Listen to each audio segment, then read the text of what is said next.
시편 91번째 시간입니다. 오늘 말씀은 시편 84편 1절부터 12절 말씀입니다. 10절부터 12절 말씀을 합독하고 시편 84편 전체를 보도록 하겠습니다. 그러면 시편 84편 10절부터 12절 말씀을 한 목소리로 합독하도록 하겠습니다.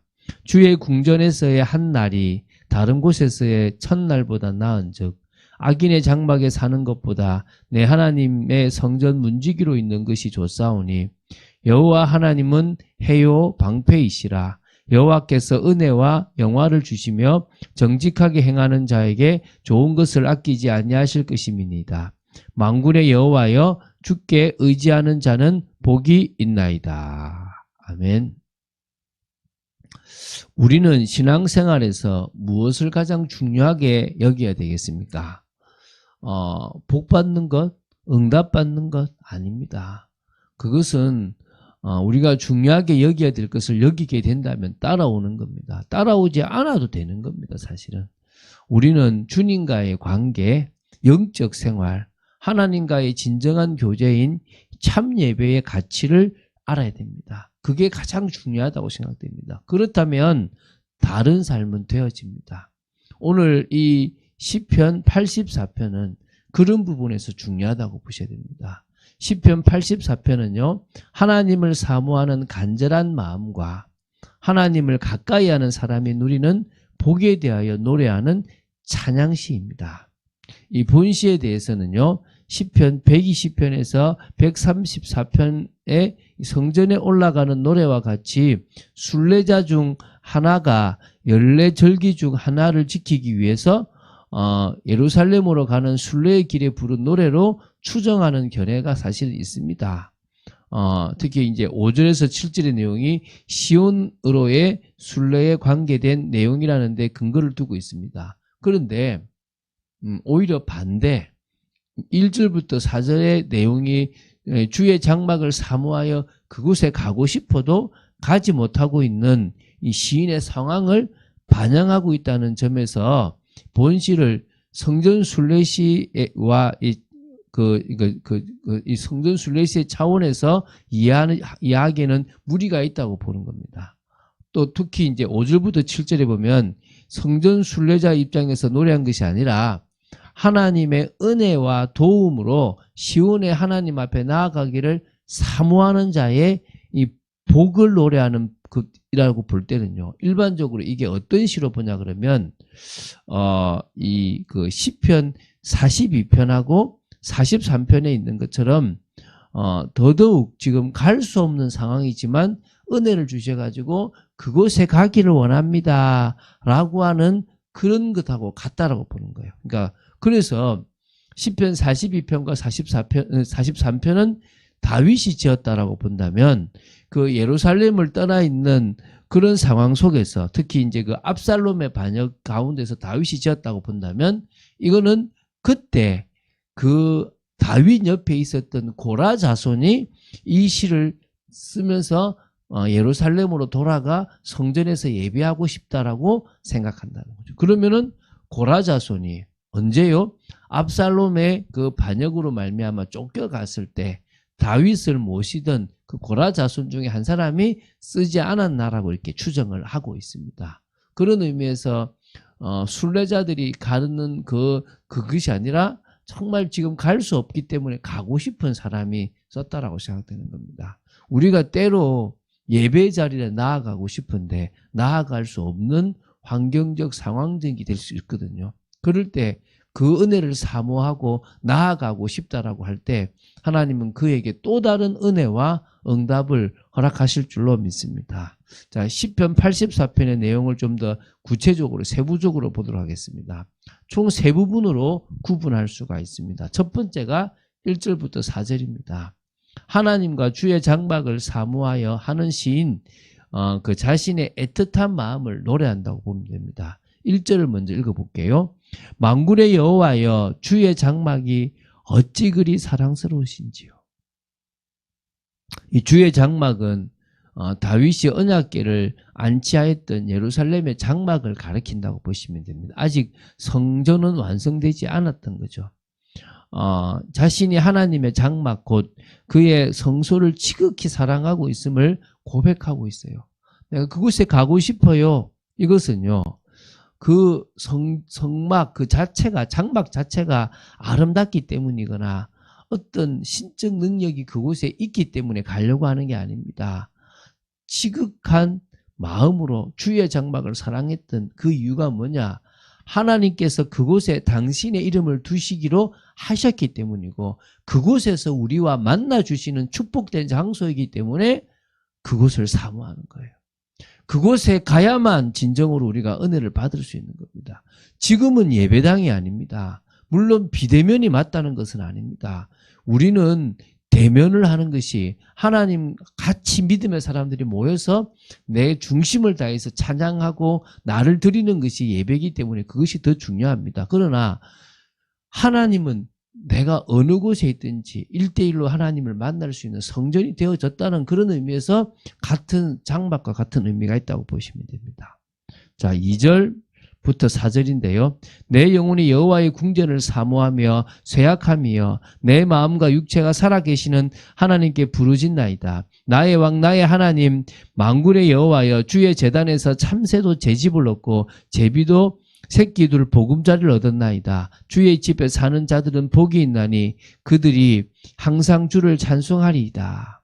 그러니까 자기의 영혼이 지금 여호와의 궁전인 언약궤가 있는 장막을 너무나 사모하는 겁니다. 근데 갈 수 없어서 그 영혼이 쇠약해지고, 그래서 마음과 육체가 하나님께 지금 간절히 부르짖고 있다는 거예요. 그 장막, 그 제단에서는요, 참새도 제비도 제 집과 새끼 둘 보금자리를 얻을 만큼 복을 얻는 것입니다. 정말 이게요, 안전과 안식이 그곳에서 보장된다는 것입니다. 하나님의 백성이 하나님께 나아갈 때 안전과 안식이 보장될 수 있는, 그러므로 그것이 복이라는 것입니다. 오늘 주의 집에 사는 자들이 복임을 고백하고 주를 항상 찬송하고 살아가는 인생이 복된 인생임을 여러분 알게 되기 바랍니다. 자, 우리 5절부터 7절 말씀입니다. 주의 장막을 사모하는 자들을 향하여 주의 은혜에 대한 확신을 노래하는 내용입니다. 자, 5절부터 7절 읽어볼게요. 주께 힘을 얻고 그 마음에 시온의 대로가 있는 자는 복이 있나이다. 그들이 눈물 골짜기로 지나갈 때에 그곳에 많은 샘이 있을 것이며 이른 비가 복을 채워주나이다. 그들은 힘을 얻고 더 얻어 나아가 시온에서 하나님 앞에 각기 나타나리이다. 4절에 이런 표현이 있어요. 우리 지금 앞에 4절은 이제 대응받는데, 그죠? 주의 집에 거하는 자가 복이 있다고 했습니다. 이 성소에 들어가 하나님을 섬기고 하나님과 더불어 교제할 수 있는 자들이 복이라는 그런 의미죠. 그럼 5절에는 그 마음에 시온의 대로가 있는 자입니다. 시온, 성전을 사모하고 그 길을 향해 나아가고자 하는 자들을 가리키고 있지 않습니까? 다시 말하면요, 그 성전을 향하여 나아가려고 정말 소망하고 있는 그 사람들이 복이라는 그런 말입니다. 하나님께 힘을 얻고 그 마음에 시온의 대로가 있는 사람에게는 6절의 상황에도 복을 채워주신다는 겁니다. 그들이 눈물 골짜기로 통행할 때에도 그곳으로 많은 샘의 곳이 되게 하여 이른 비를 내려주신다고 고백하고 있습니다. 하나님은 필요한 것들을 채워주신다는 거예요. 결국에는 눈물 골짜기를 지나 힘을 얻고 더 얻어 시온에서 하나님 앞에 나아갈 수 있도록 역사해 주신다는 거예요. 오늘 여러분 마음에 또 제 마음에 예배를 사모하고 하나님의 은혜를 사모하게 되길 바랍니다. 이제 8절부터 12절입니다. 주의 기름 부으신 자에게 은혜를 베풀기를 간구하며 주의 장막에 거하기를 갈망하는 시인 자신의 심정에 대한 피력과 또 하나님과 함께하는 것이 최고의 복이 되는 것임을 고백하고 있습니다. 자, 우리 8절 9절을 먼저 보겠습니다. 만군의 하나님 여호와여, 내 기도를 들으소서. 야곱의 하나님이여, 귀를 기울이소서. 우리 방패이신 하나님이여, 주께서 기름 부으신 자의 얼굴을 살펴보옵소서.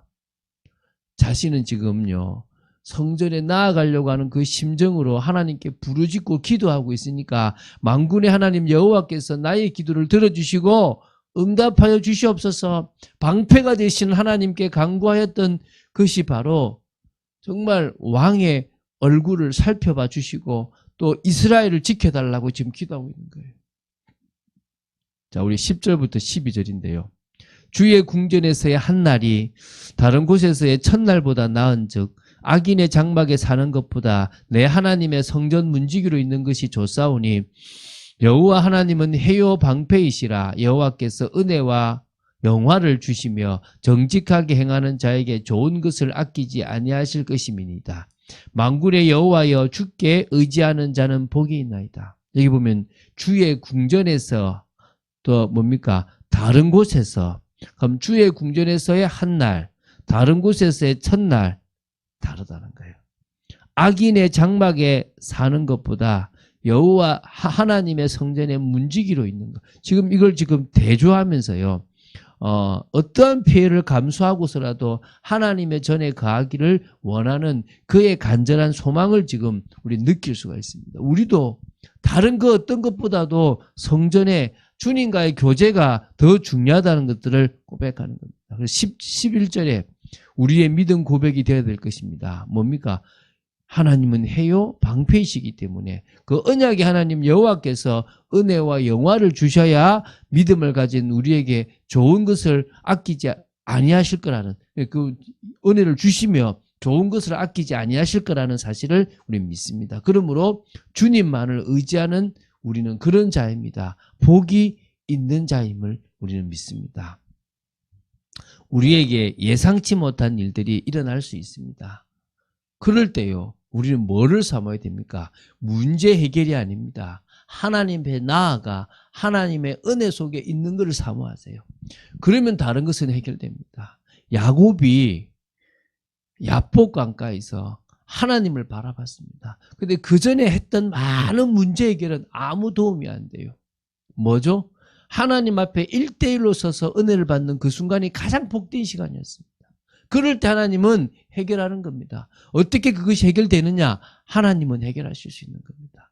오늘 그 하나님을 믿는 여러분 되시기를 주 예수 그리스도 이름으로 축원드립니다. 주는 그리스도시요 살아계신 하나님의 아들이심을 고백합니다. 오늘 저희들의 삶이 주님께 드려지는 복된 삶이 되어지기를 간절히 소원합니다. 은혜를 내려 주시옵소서, 역사하여 주시옵소서. 오늘도 주님과 동행하는 복된 삶을 기쁨과 감사함으로 살아가며 성전에서 은혜를 바라봤던 많은 믿음의 사람들처럼 오늘 저희들이 하나님의 은혜를 사모하는 복된 저희들이 되어지기를 원합니다. 주 예수 그리스도 이름으로 기도드립니다. 아멘.